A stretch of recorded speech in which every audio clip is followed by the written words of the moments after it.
Giving centers your life around who's important. Giving centers your life around what's important, absolutely. But it also centers your life around who's important.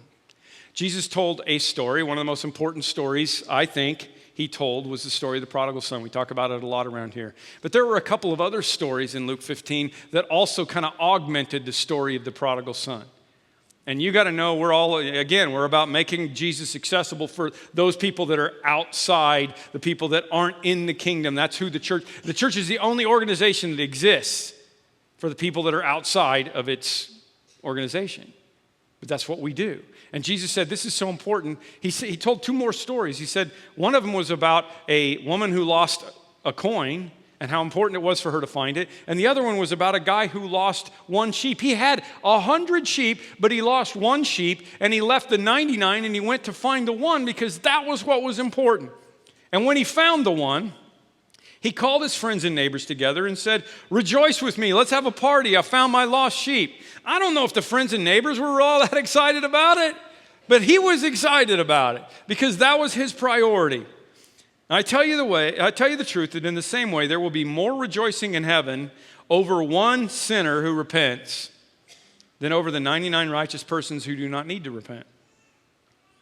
In other words, there's more rejoicing in heaven over one person that's not in the church that finds Jesus than the 99 people who already have the church.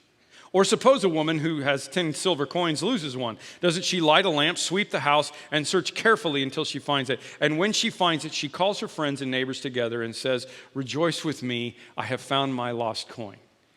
The point of the story, again, Jesus said, I tell you that in the same way, there is more rejoicing in the presence of the angels over one sinner who repents. That's the job of what we do. That's the job of the church. Some people have said, Tim, I think your preaching has changed a little bit lately.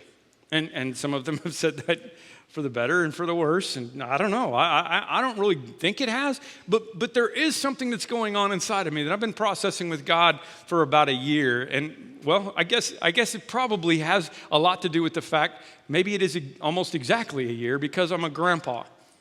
And the thing that I'm processing is that I'm old. And I'm going to die. I have a shelf life.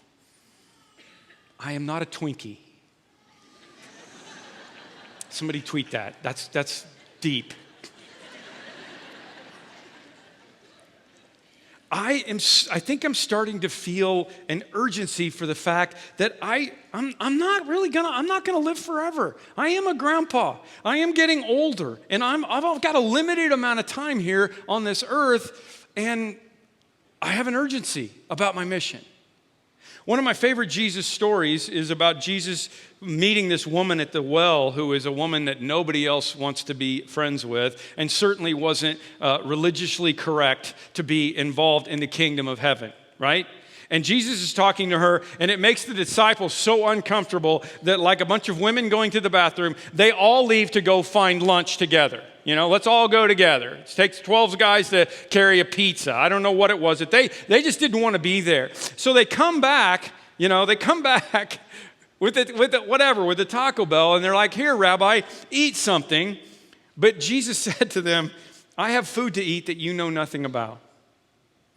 And his disciples said to each other, could someone have brought him food? Did you see the taco truck? I didn't see the taco truck. And Jesus says, no, my food is to do the will of him who sent me and finish his work. That's my food. Don't you have a saying, it's 4 months until the harvest? I tell you, open your eyes and look at the fields. They are ripe for the harvest right now. That's my food. If something has changed in my preaching, it's that I realize it's not that I'm stopped eating food. It's that I realize that I have a limited amount of time to do the work of him who sent me and finish his work.